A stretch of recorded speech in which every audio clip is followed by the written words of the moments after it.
5 characters that are definitely going to make it through the big battle at Winterfell, and 5 characters that you need to start saying goodbye to now. Now, there definitely were fake-outs and things that were meant to lead us to believe certain characters were for sure going to die in episode 3, such as Bran saying to Jaime, "What about afterwards?" How do you know there is an afterwards?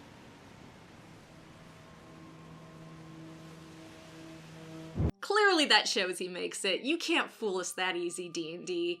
We're on to you. But there are characters that are definitely going to die during the big battle at Winterfell, so first I want to go over those, and then I'll go over 5 characters that are for sure going to make it. Number 1, Brienne. Here's the thing, we just neatly wrapped up Brienne's character. She wanted to be a knight her whole life, and despite upholding the values of a knight, much better than actual knights, she was only ever mocked, laughed at, and shunned for her size and ambition. Like she said to Tormund.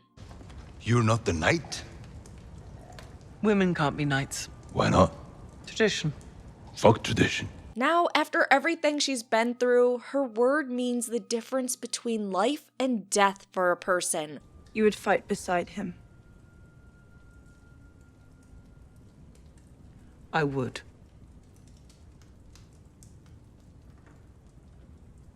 I trust you with my life. If you trust him with yours, we should let him stay. People respect and listen to her. She is commanding Jaime in battle. I'm not the fighter I used to be. But I'd be honored to serve under your command, if you'll have me.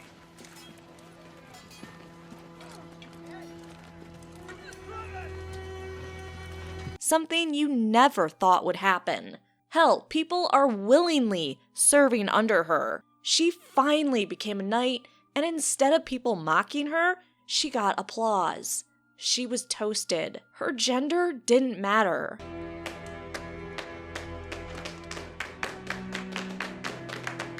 Sir Brienne of Tarth, Knight of the Seven Kingdoms. At this point, you'd think Brienne got everything she ever wanted. To be a knight, respected by others, serving someone, and loving a man that respects her back. Not talking shit about Renly, but the dude had some shitty views of Brienne. Jaime did too, but he grew past them. It makes sense they would give her the one thing Brienne always wanted, and then hours later have her die defending the people that truly love and appreciate her. Now, does Pod die too? Don't take Pod. Let's move on to number 2, Davos. It hurts so bad to say this. Davos is so lovable. I love this guy so much. He has survived to a ripe old age and encounters he probably shouldn't have, by his own admission. How many battles have we survived between us? Sir Davos Seaworth, survivor of both the Blackwater and the Battle of the Bastards. All without a shred of combat ability. I think Davos' luck has run out and he dies this battle. Maybe protecting this little sweetheart when the dead animate in the crypts. But talking about Davos dying hurts too much, so let's move on to number 3, Beric. Careful, Beric. You lost your priest. This is your last life. Beric is on his last life. He was brought back to life several times for a reason that he doesn't even know. And I think that reason is to fight at this big battle at Winterfell and give his life to resurrect someone that dies. I'm guessing Beric sees someone die during the battle and he uses Thoros' words to pass his life to another. Beric did this in the book to Catelyn Stark, so seeing him complete that deed but to a different character could be fulfilling. If I had to guess who he'd bring back, I'd say the Hound. Those two have been bonding too much, and the fact they spent the last night together talking and drinking says a lot. I think it's foreshadowing Beric gives himself to Rez the Hound. Let's move on to number 4. Varys is definitely biting it. We saw Varys in the crypts during the teasers and trailers for the final season. We also know the dead are for sure resurrecting in the crypts. Those undead Starks are going to go all stabby on those in the super safe crypts that they made extra sure last season to let us know was so safe, and everyone that can't fight should go down there and be safe. Get it? the crypts are safe. No undead there. Varys will meet his end in the crypts. If we're lucky, it'll be his frenemy that makes it down to the crypts to kill him, because they sure as hell didn't bury Baelish in the crypts. But maybe his body is nearby. Finally, number 5, the little bear. We all love Lyanna Mormont. That little bear and her Spitfire is just so adorable. Sometimes close to being over the top, but she never quite reached that. And then, of course, we know all the people that didn't want her to fight in this battle. I don't plan on knitting by the fire while men fight for me. I might be small, Lord Glover, and I might be a girl, but I am every bit as much a northerner as you. Indeed you are, my lady. No one is and I questioning don't need your permission to defend the North. Even Jorah didn't want her to fight in the big battle, but Lyanna was adamant she's going to. We have all we need to win this war. I have trained my men, women, children. I have fought before. I can fight again. Listen to me. You're the future of our I house. don't need you to remind me of that. You'll be safer in the crypt. These things we're fighting. I will not hide underground. I pledge to fight for the North, and I will fight. It's going to be heartbreaking to see the little bear die this season, but she is definitely going to be run through. Also, remember how creepy reanimated kids are? She's going to take out quite a few people when she dies. Oh, and because I always cheat on these lists, I also think Missandei for sure is gonna die. I know that makes it 6. Anyone who watches this channel knows I cheat on every single fucking list. I just can't help myself. But come on, Grey Worm and Missandei talking about what they're gonna do after Dany achieves her mission. Missandei's gonna bite it. Alright, now that I'm thoroughly depressed, let's talk about 5 characters that are for sure going to survive this big battle because, duh, they have to. Number 1 is obvious. Jon. Jon's not gonna die.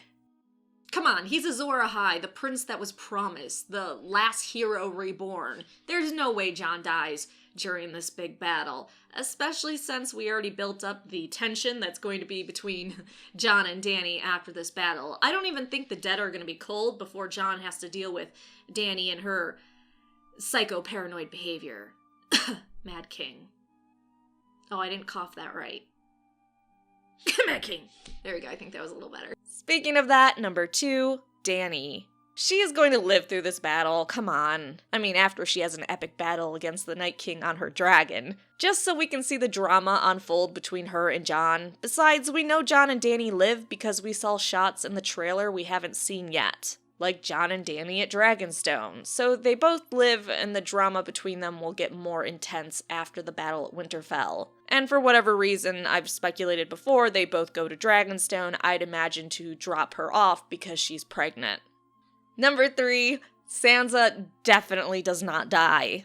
I have this feeling Sansa is actually one of the characters that is very safe this entire season. If I had to guess the end of the series, I'd say Sansa ends up ruling the North. They have set her up way too well this season and last as being this super political, super smart, clever, and better than everyone else character. She even knows more than people that should know the things she is telling them. She also has a fierce loyalty to the North. No offense to Jon, but he more views the protection of all, where Sansa is more loyal and focused to the North, specifically. If I had to pick Jon or Sansa to lead the North, I'd probably pick her.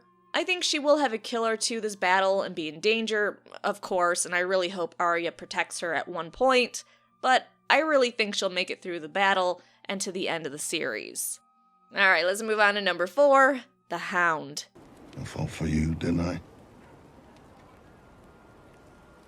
I know that sounds funny because I said he dies and then Beric resurrects him, so let me clarify. The Hound will die during the battle, but by the end of it, he'll be alive. Clegane Bowl is happening, people. Don't deny it. The Hound survives this battle after being rezzed by Beric and decides he has one last thing to do to be at peace. End his piece of shit brother. He follows Dany and/or Jon to King's Landing, where he fights on Mountain, ending him by lighting him on fire. Payback is a bitch. That's not how it ends for you, brother. You know who's coming for you. You've always known.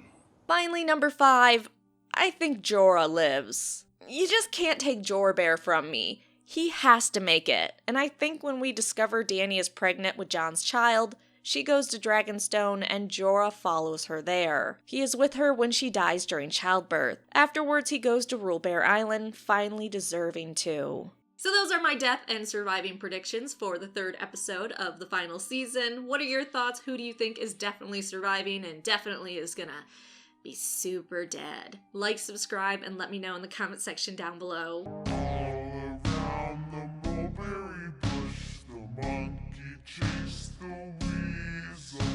The monkey thought 'twas